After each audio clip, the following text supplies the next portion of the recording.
Hello everyone. Recently मैंने एक template देखा और ये टेम्पलेट मैंने जब देखा तो मुझे लगा कि ये काफ़ी इफ़ेक्टिव हो सकता है हमारी एग्ज़ाम फेयर और एंजाइटी को दूर करने के लिए, अगर हम इसको समझ जाएं। तो इसमें ये था कि प्रोसेस और आउटकम का था, यानी कि जो भी हम काम करते हैं उसकी एक सर्टेन प्रोसेस होती है। मतलब जैसे अगर हम एग्ज़ाम देते हैं तो हम जैसे उसकी प्रोसेस ये होगी कि एग्ज़ाम देने के लिए कि हम PYQ पे फोकस करें, अपने कॉन्सेप्ट क्लियर रखें और ज़्यादा से ज़्यादा प्रैक्टिस करें। ये सारी चीज़ें प्रोसेस का हिस्सा होती हैं। और आउटकम ये होता है वो जो फाइनल रिज़ल्ट जो आपका आना होता है, that is your final result. ठीक है। सो मतलब जब अगर हम बात करते हैं कि अगर हमारी ये एक मुझे एक ये टेम्पलेट मिला, तो इसमें इस चीज़ में हम इसको अगर हम समझते हैं तो हमारे लिए जो एग्ज़ाम रिलेटेड एंजाइटी होती है कि पता नहीं होगा कि नहीं होगा, या इस तरह की चीज़ें, या अगर हमें निराशा जो होती है फेल होने पे, वो भी नहीं होगी। हम उसको अच्छे से टैकल कर पाएंगे। सो जैसे कि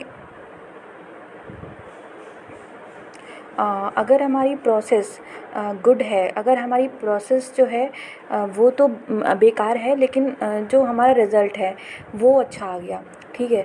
हमारी प्रोसेस उतनी अच्छी नहीं है, हमने पढ़ाई ज़्यादा नहीं अच्छी की थी, या हमने पूरी तरह से पूरी किताबें नहीं पढ़ी थी, या जो चीज़ें मैक्सिमम लोग करते हैं वो हमने इस तरह से नहीं किया, और हमने कोई शॉर्टकट मेथड अपनाया, उसके बाद भी हमारा रिज़ल्ट आ गया।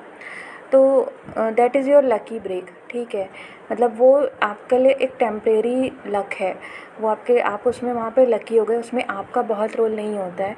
You have become lucky. ठीक है। तो हमें उस चीज़ को एक हम्बली एक्सेप्ट करना चाहिए कि हाँ, हम लकी हो गए हैं, और ये लक टेम्परेरी होता है। मतलब नेक्स्ट टाइम ये काम करेगा ये ज़रूरी नहीं होता है।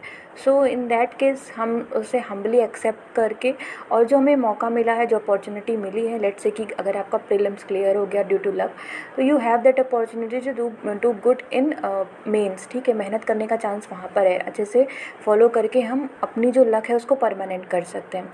ठीक है। अगर हमने प्रॉपर्ली पढ़ाई करी है और हमें प्रॉपर्ली रिज़ल्ट मिल गया है, अच्छा रिज़ल्ट हो गया है, हम पास हो गए हैं, तो दैट इज़ वेल रिज़ल्ट। हमने वो अर्जित किया है, वो हम उस चीज़ को डिज़र्व करते हैं, और हमें बस उस चीज़ को सेलिब्रेट करना है और कंटिन्यू करना है। फिर आता है कि हमने प्रोसेस ही ख़राब थी, हमने पढ़ाई ही नहीं करी और हमारा रिज़ल्ट भी अच्छा नहीं आया, तो इन दैट केस वो जस्टिस है। मतलब वो चीज़ ऐसी ही होनी चाहिए थी, पढ़ाई नहीं करी तो रिज़ल्ट नहीं आया, तो उस चीज़ को वो जस्टिफाइड है, तो हमें उसको भी एक्सेप्ट करना चाहिए। और अगर हमने पढ़ाई बहुत करी पर कुछ ऐसी चीज़ें हो गई जिसके कारण हमारा रिज़ल्ट नहीं आया, लेट्स से कि एग्ज़ाम के टाइम पे शायद पेपर कुछ ऐसा आ गया कि हम इतना ज़्यादा नर्वस हो गए कि हम अपने नर्व्स को काम नहीं कर पाए और वहाँ पे अच्छा परफॉर्म नहीं कर पाए, या ऐसा कुछ हो गया कि एग्ज़ाम के टाइम ही किसी की तबीयत ख़राब हो सकती है, या एग्ज़ाम के टाइम ऐसा कोई चीज़ हो जाए, तो that is your bad luck. तो इसका ये मतलब नहीं है कि वो बैड लक आपका टेम्परेरी मतलब रहने ही वाला है। You will get more opportunity, जहाँ पे आपने जो मेहनत की है वहाँ पे वो आपका काम आ जाएगा। So this is your bad luck, जो कि टेम्परेरी है। ठीक है। तो ये है ओवरऑल हमारा ये कि अगर हम, तो हमें इसे समझ में आता है कि इफ़ हम प्रोसेस पे फोकस करें तो रिज़ल्ट आउटकम जो होता है ना वो आता है। ठीक है। तो this is all about this template, जिसमें हम ये जो हमें फिर जो डर रखता है कि यार पता नहीं होगा कि नहीं होगा, तो हम वापस से अपना, अगर हम प्रोसेस पे करें तो हमें रिज़ल्ट आएगा ही। अगर हम प्रोसेस नहीं करेंगे तो पोएटिक जस्टिस वाला केस बन सकता है कि या तो नहीं हो जाए, या ये हो सकता है कि मे बी हमारा हो जाए किसी तरह से, तो दैट इज़ अनदर थिंग। या अगर हम प्रोसेस पे फोकस करते हैं, अच्छे से करते हैं, तो यही होगा ना कि ज़्यादा से ज़्यादा ही हम सक्सेसफुल होंगे। और बहुत माइनर से चांस होते हैं, ऐसा नहीं, ज़्यादातर नहीं होता है। बैड लक उतना काम नहीं होता है जितना कि गुड लक होता है। ठीक है। तो इन बहुत मुश्किल से सिचुएशन होगी जहाँ पर ये वाला होगा। मोस्ट ऑफ द टाइम यहाँ पे इन 3 जगहों पर हम फॉल करते हैं।